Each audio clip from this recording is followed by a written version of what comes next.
د طالبانو لخوا د کوکنار کښت او د نشهیي موادو په کاروبارو بندیز او غبرګونونه د امریکا خوشحالولو لپاره کوکنار بندوي، خو د افغانانو خوشحالۍ لپاره ښوونځي نه خلاصوي. دا چې د طالب ملاتړو تر څنګ نورو څه ویلي، جزئیات همدې ویډیو کې وګورئ او چینل سبسکرایب کړئ. د افغانستان اسلامي امارت په افغانستان کې د نشهیي توکو کرکیله بنده کړه. د افغانستان د اسلامي امارت امیر په تازه فرمان کې پر خلکو غږ شوی چې د نشهیي توکو له کرکیلې په جدي توګه ډډه وکړي او په وینا یې چې که چا له فرمانه سرغړونه وکړه له شرعي چلند سره به مخ شي.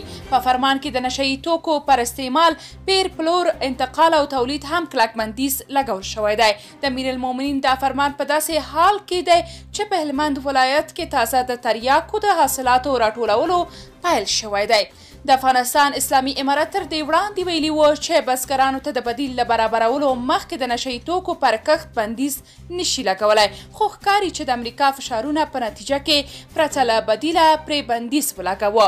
د طالبانو یاد اعلان د هیوادوالو بېلابېلو غبرګونونو سره مخ شوی. طالب فعال جانان خضرخیل لیکلي، بنیادي کارونه مهم دي. د کوکنارو کښت نړیوالو ته دومره زیان لري چې هغوی بې اندازې کوښښ د بندېدو یې کوي. موږ ورسره احسان وکړ، بې دلیله مو ورته بند کړل. د کروندګرو او نیشهګرو روزي مو په لغته ووهله. اوس به تریاک ګران شي، لوی خو په شمار تجاران به ګټه وکړي، بزګران به د باران اوبو ته ناست وي.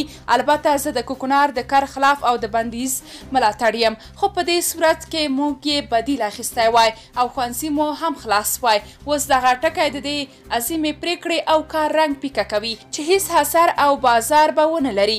یو شمېر نورو بیا لیکلي طالبانو ته پکار و چې د بزګرانو لپاره یې د غرب څخه بدیل اخیستی وای، ځکه اوسنۍ پرېکړه به غرب خوشحاله کړي، خو غریب افغانان او بزګران به تباه کړي. د ټولنیزو رسنیو کارکوونکي وایي چې طالبان د امریکا او غرب خوشحالۍ لپاره د خلکو په روزي لغتې کوي او پرته له بدیله پر کوکنار بندیز لګوي، خو د ښوونځیو خلاصولو لپاره بیا په تمه دي چې نړیوال ورته یو څه ومني.